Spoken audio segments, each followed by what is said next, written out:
So have you ever tried to use a Japanese toilet? I'm serious, those really high-tech ones that have like 10 to 15 different features. The one I had at my hotel had a heated seat, automatic cleaning, a bidet feature that had like 25 different temperature settings, and 9 intensity settings. You want a nice warm massage down there? It's got you covered.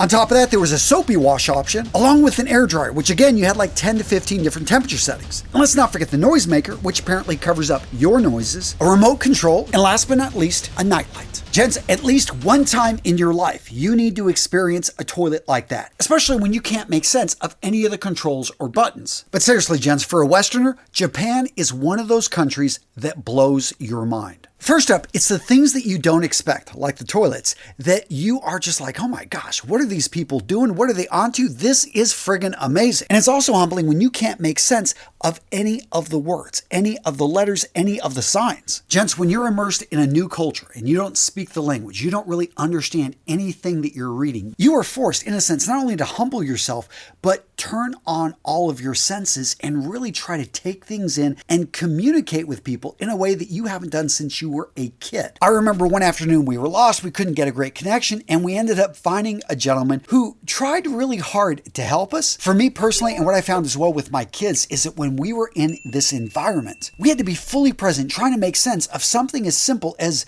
buying train tickets. We're using translators, trying to make sense of signs, navigating across the country, and I have to say that we had a lot of fun doing it, and it really helped to bond us as a group when we were traveling. So yeah, a thing that every man should at least do once in his life: travel to a weird and wonderful place where you do not speak the language and you barely understand the culture. Travel to these places with an open mind, maybe with a few people that you know well or don't know well at all. And what you'll find at the end of your journey is that you'll know yourself a little bit better. So first up, I want to be clear. This video is very personal to me. This is my experience. These are the things that I would recommend that a person go out there and try. But I know that you've got experiences, you've got ideas that I am not going to cover in today's video. So let us know in the comments below if you've got something to add. I want to hear from you. I want to hear about an experience that you think every person should go through. Next up on this list, writing a book. Come on, you know you got one in you. In fact, some of you guys could write an entire series of novels on what you've done in your life. Think about the things you've overcome, the heartaches that you've gone through and survived, the businesses you started and lost, but guess what? You kept going. Your travels and adventures. Some of those you probably shouldn't write down because, yeah, you don't want to go to jail. My point is, gents, you've got a story to tell. And if you need help telling it, you should check out today's sponsor, Spines. Spines is an online publishing platform that has made publishing your book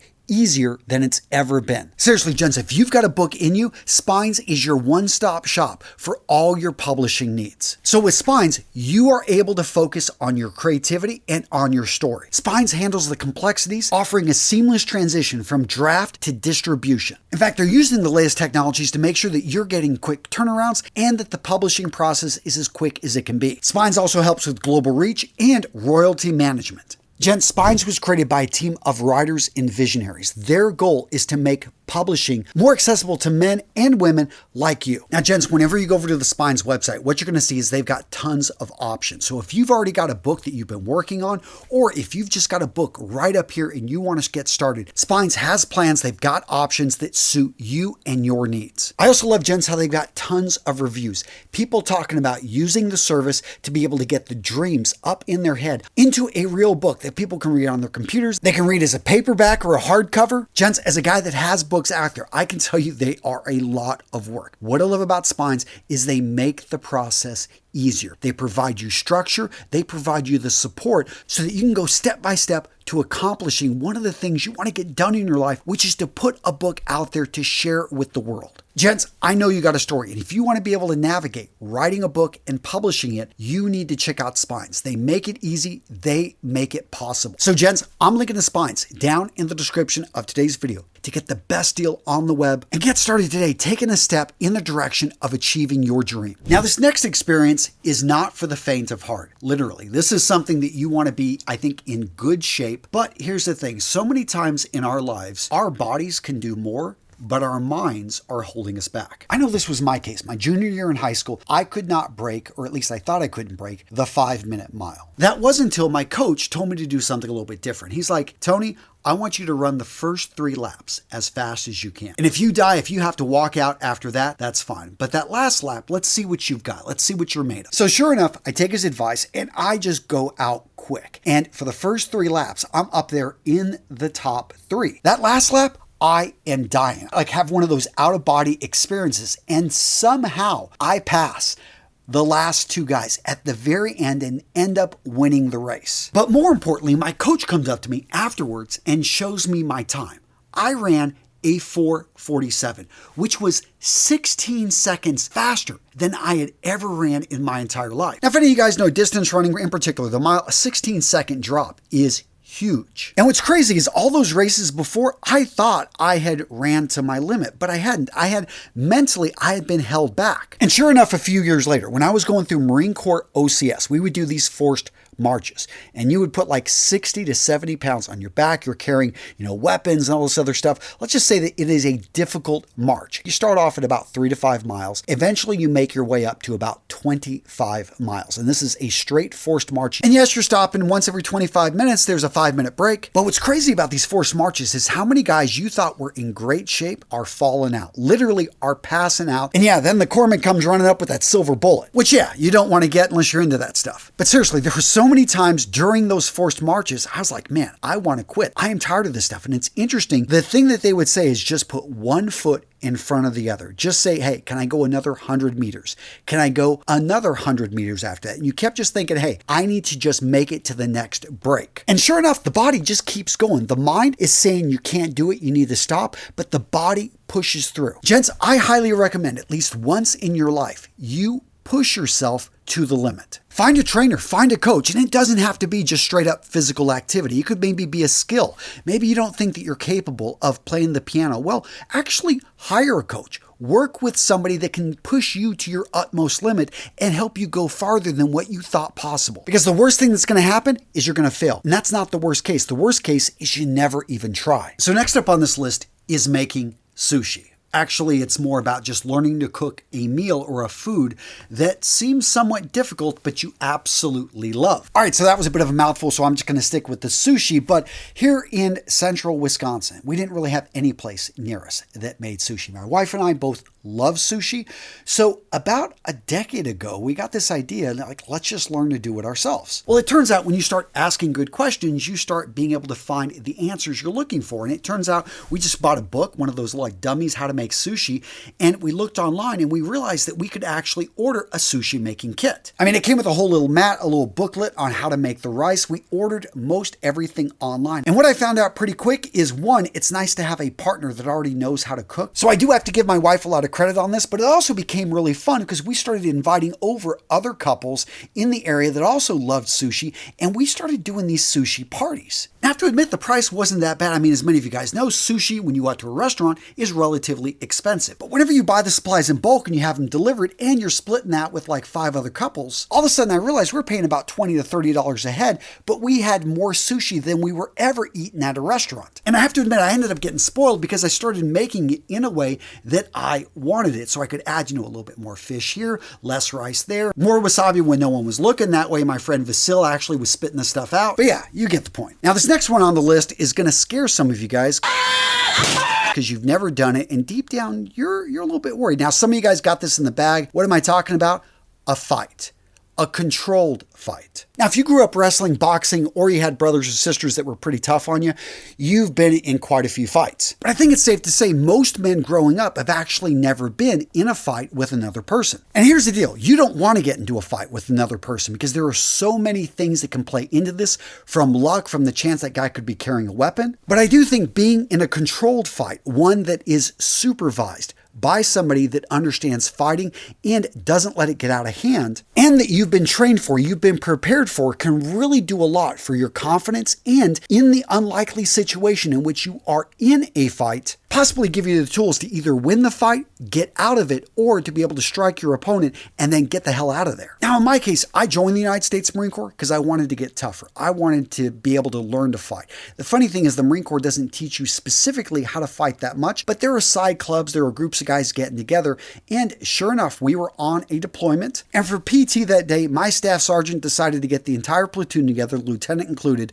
and we were all going to do some one-on-one fighting, make somebody submit. Well, fortunately for me, I learned a bit of jiu-jitsu, and apparently the guy I was going up against, he wasn't very well trained, so it was ugly, but I was able to make him submit. But I have to admit, my heart was racing, and whenever you're going one-on-one against another person, again, wrestlers get this, fighters get this, there's nothing like it. Your adrenaline, some of you guys are going to love it, some of you guys are going to hate it, but I do think it's something you should do at least once in your life, or at least train up for it, and then get in the ring at least once. Now, this next one sounds incredibly easy, but I bet 99% of you can't do it. Seriously, maybe 20 years ago, I would have said 95% of you couldn't do it. But now with the way cell phones are and the way we are addicted to our devices, yeah, 99, probably 0.9% of you guys can't do this. So what am I talking about? Taking 24 hours and removing yourself from your cell phone, from the world, not speaking to anyone, having 24 hours in which you are just with yourself and your thoughts. Now, some of you guys may do this unintentionally when you get really sick. Yeah, you're laying in bed, you don't want to do anything, but to do this consciously, and I'm not even saying you need to fast, although you can, and that's probably another thing I could have added to this list, going 24 to 48 hours without food, but going 24 hours, going 48 hours without,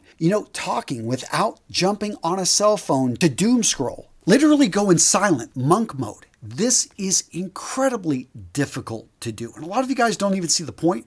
I think once you do it, you see the point. You feel the point. I'll share with you guys personally, on my birthday, I like to disappear. My wife knows I love to do this. I go get a hotel room and I just slip away. I got 7 kids. I've got my in-laws from Ukraine. There's just businesses. I want to disappear and just be alone with my thoughts. I take books with me. I take a journal and I just simply write out. I like to evaluate where am I at in my life. And I'm just thinking through things. Am I fully silent? No, because I do take my phone and I do call family. I speak to people I've wanted to talk to for a while, but haven't had time to do it. So maybe design a retreat for you. I've got another buddy. He actually always gets a cabin. He travels. He gets out of his environment. I think that's key. Find what works for you, but find a way to be able to slip out of your norm so that you can take a look at your life and see, am I climbing up the right ladder? Is my ladder actually on the right wall? Am I happy with my life? Am I happy with the direction things are going? These are big questions, and it's incredibly uncomfortable when you realize the answers aren't what you want them to be. But it's your life, gents, your one and only life. You got to make sure that you are going in that right direction because you're the only navigator. You're the only person that can take the ship and steer it to where you want it to go. Now, I talked about my kids earlier. No, I'm not going to put on this list that everyone needs to have kids. Some of you guys may think that. No, that's not my opinion. But I do think that every man should look to mentor another person. Whether it's a woman, whether it's a man, you want to find somebody that you can help level up. And there's a big thing with the mentoring process. The other person has to want it as well. And that's why I think sometimes your own kids are very difficult to mentor because they don't seem to want it a lot of times. But there are many men out there, especially if you're competent in a set of skills. Man, let's say you're great with sales. You are great with the gift of gab. You can get on the phone and sell anything to anybody. You know what? There's probably some other men that haven't been in the industry as long. They don't know as much as you. They could even maybe view them as competitors. Well, guess what? How about you lift them up? How about you realize, they're not really competitors. These are going to be people that are going to take this company to the next level. Maybe it's my company. Maybe I need to be spending time with them, taking them out to lunch, explaining things, making sure that I give them the training that I never got. And that's a powerful thing. There are probably so many men at your church, probably so many men just in your circles who are listless, who are looking for some direction, are looking for a rock, are looking for somebody to be able to come into their lives. And you just take them in the direction they need to go. They don't even realize how, off kilter they are. Again, I do think mentorships go both ways, and you do need to be able to say, hey, you need to be at this place at this time, or you're going to have to do this work, because if they don't put in the effort, then it's going to be disheartening. It's not going to be something you'll want to continue with. But if you take that step back, you look at the coaches, I know for me, that transformed my life day in, day out. They were there.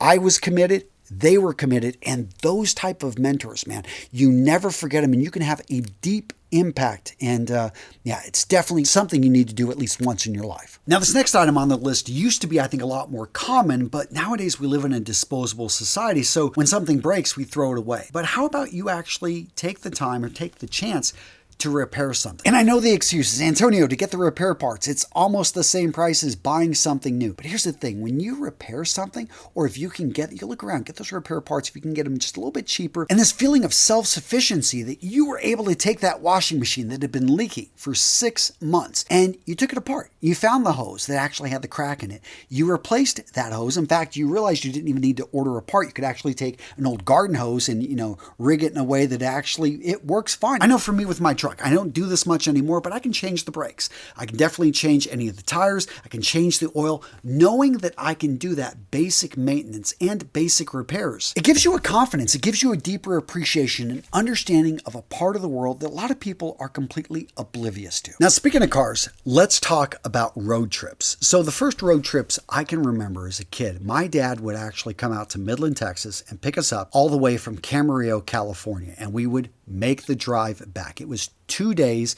no air conditioning, and it was only for the summer because my parents had divorced. And I have to say that those were great memories. Just simply sleeping in the car. We didn't have the money for the hotels. He'd pull over at a rest stop. We wouldn't be eating out. We'd go to a grocery store and he'd get, lots of bread and sandwich meat and maybe some fruit. But those road trips gave me appreciation of the different temperatures of Arizona and New Mexico. And, it's just, you're going at a speed in which you can see the world around you. Now, years later, I would continue to take road trips. I remember one time we went from Cedar Rapids, Iowa, all the way down to New Orleans. And then I took my road trips to a whole other level when I got a motorcycle, because I realized motorcycles, there is no insulation from the outside. You can feel the temperatures drop when you go up and down those hills. If it's raining, you better find shelter or you are going to get soaked and possibly blown off the road. But man, I can tell you some of the most beautiful moments were just simply riding my motorcycle. I remember we were on these back roads just north of Yellowstone. I was going from Wyoming to Montana, and I had never seen Purple Mountains until that evening, and it was absolutely beautiful. All right, Jen, so what did I miss? What would you have added to this list? Let me know in the comments below,